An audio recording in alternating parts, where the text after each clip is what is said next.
Guys, good afternoon. Today's video, dito naman tayo sa Lafimuco, Caloocan guys. May nag-report na consumer. Naputol yung linya.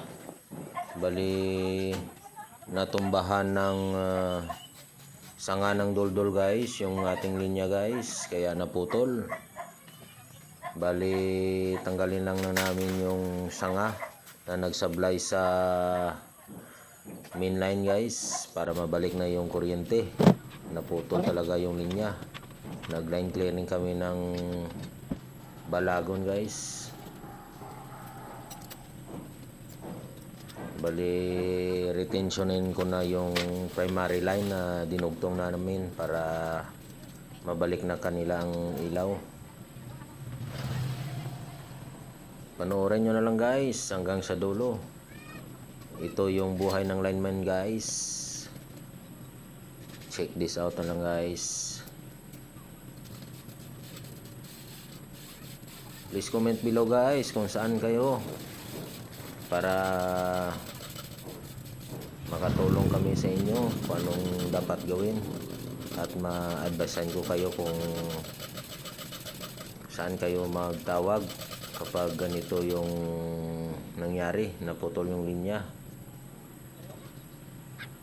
Itawag nyo lang guys sa electric company at wag yung hawakan yung mainline guys, baka live pa yan, para for your own safety.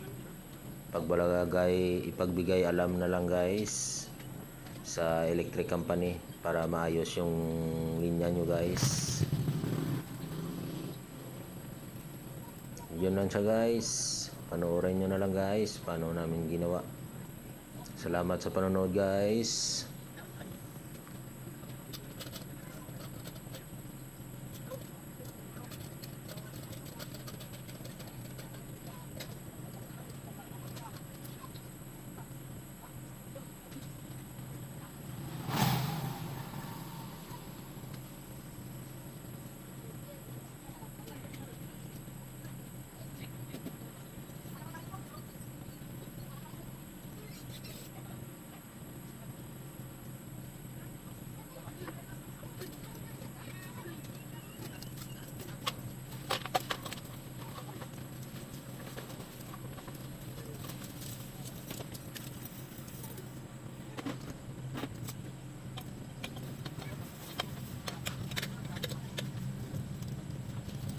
Guys,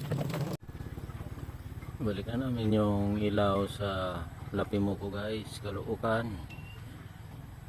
Yung naputol na primary line.